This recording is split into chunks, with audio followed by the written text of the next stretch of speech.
How to save route on Google Maps. Hello everybody, welcome back to my channel. This is me Pipen, and today I'll guide you on how you can save a route on Google Maps. Now the process itself is relatively easy and simple, so let me guide it through quick and easy for this video.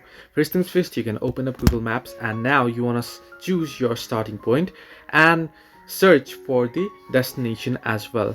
Now you can choose it as a starting point, or you can set a starting point and just choose a location, that destination that you wish to go. Now I'll just select it real quick here, and you can tap on directions and the route will be opened up here, as you can see.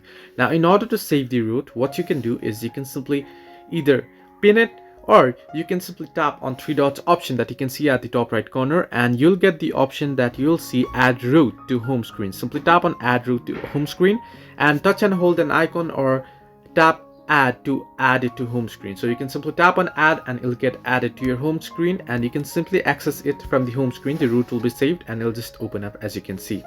So this way you can save route on Google Maps. Hope this helped you. Do like and subscribe, and do not forget to leave a comment down below if you have any further issues.